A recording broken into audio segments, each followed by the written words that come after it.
The largest land empire in human history was founded by the Mongols in the 13th and 14th centuries. To its great extent, the Mongolian Empire covered much of what is now the Middle East, from Persia to the Black Sea, as well as much of south-central Russia and then Ukraine, as well as Europe to the gates of Vienna. This was accomplished with a cart, foot and most notably a horse. Some of the Mongol armies totaled 100,000 when they invaded the eastern frontiers of Ukraine in the late 1200s. But terror, rather than sheer numbers, was the main Mongol weapon. With the famed Genghis Khan, who was the first great leader, came that policy of terror. He isn't a household name anywhere. He is also referred to as the Great Khan and is still revered as a national hero in Mongolia. A Khan denotes a chieftain or king, while Genghis Khan denotes a supreme head of states. It is not an exaggeration to say that the Mongols ruled over a vast kingdom. Mongol civilization had a reputation for brutality long before Genghis Khan rose to the position of supreme leader over all of the tribes. Similar to the Vikings on the other side of the world, the Mongolians were notorious for brutally murdering members of their own families, particularly members of the ruling elite or those who desired to govern. It was guaranteed that a person's children would inherit their positions and power by eradicating all other lines in their family. The name temujin, which means iron, was Genghis Khan.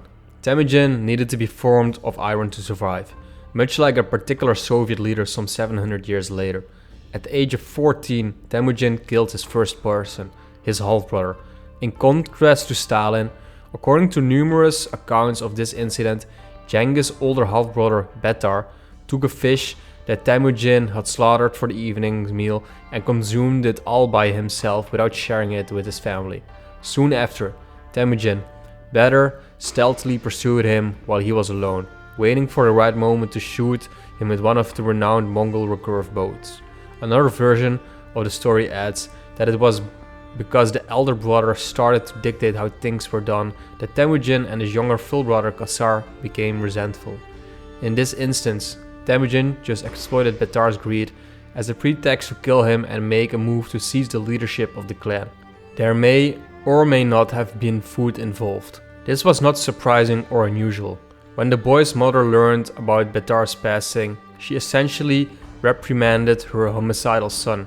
During the reign of Genghis Khan, who lived from roughly 1262 to 1215 AD, conditions were difficult. Gengis was an aspiring military leader in charge of his clan army at the age of 20, but he did not become the Khan of all the Mongols until he was roughly 44 years old. He used that army to exact revenge on his father's murder as one of his first actions. You'd better get accustomed to it, since Genghis Khan and the Mongols engaged in an awful amount of murder.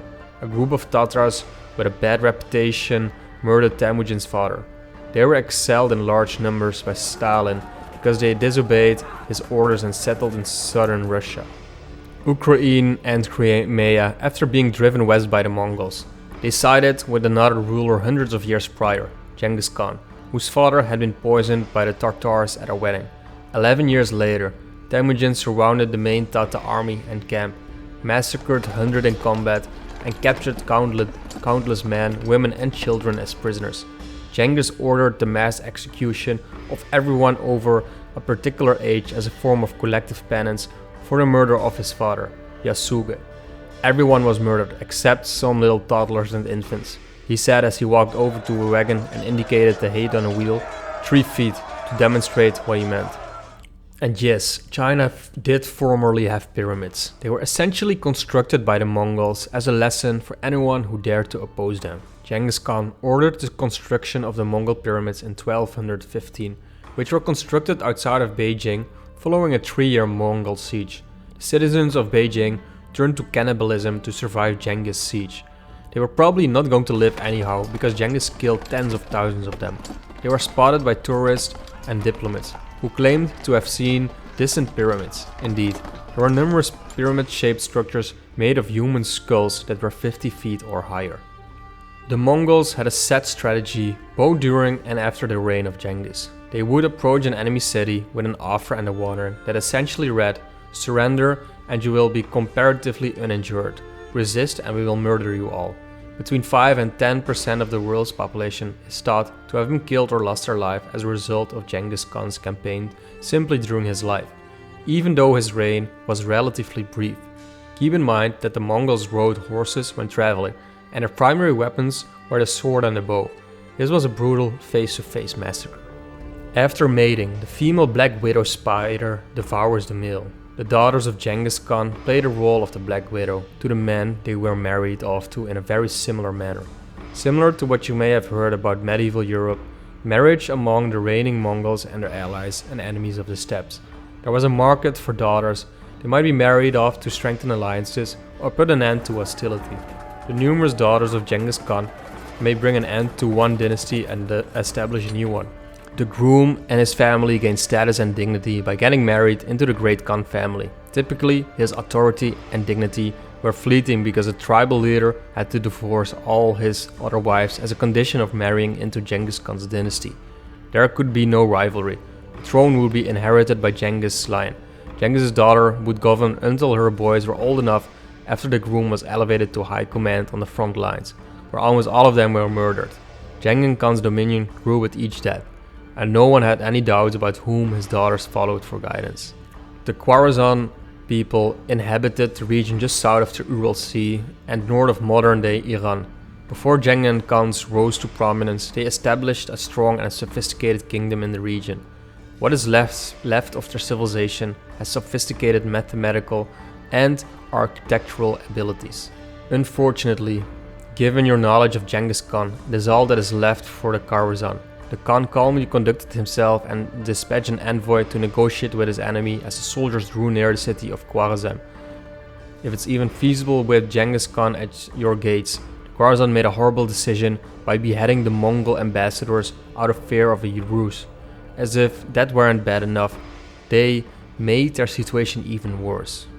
And then, as you may probably predict, the Khwarazm massacred another group of Mongols dispatched to reach a compromise. This did not sit well with Temujin, also known as Genghis Khan. He dispatched a 200,000-man army, which slaughtered everyone it could allocate. Then he gave his soldiers orders to destroy, that is, to wipe out all the Khwarazm castles, farms, fortresses, residences, and other structures. Although the Mongols missed a few isolated mosques, the Khwarazm were essentially wiped off. When the Mongols retreated after some time, their bones had even been reduced to dust. He even gave the order to divert a river to erase all signs of the Khwarazm. When dealing with the Great Khan, making the wrong choice was typically not something you survived. The Shasha people who walked the stairs near Khwarazm's borders were among those who had to learn that lesson the hard way because there wasn't any other option. The Mongols had defeated the Shasha and Genghis Khan anticipated that they would send troops to assist in destroying the Khwarazm, but they did not. Soon after, when Genghis realized they were being disobedient, he sent an army to deal with the Shisha, and every single one of them was slaughtered too. Since so many people were killed, the Shasha language was extinguished for several hundred years before historians discovered carved stones from a language they did not recognize. If stories about the Shasha had not even been preserved in the oral histories of the local population, people would not have ever known about them. After careful examination, they concluded that the sole remnants of a once vibrant culture were a few engraved rocks.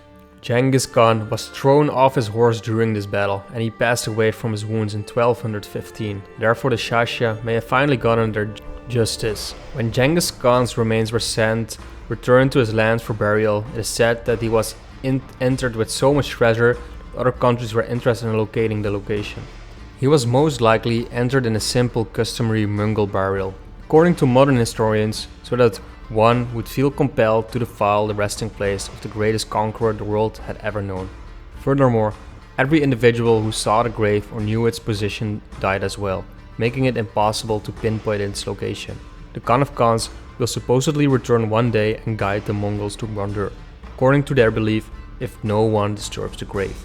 And that was it for today's video. Make sure to like and subscribe or the Great Khan will come for you in your sleeps. Also, make sure you click the video you see on screen right now to learn more about another cruel emperor in history.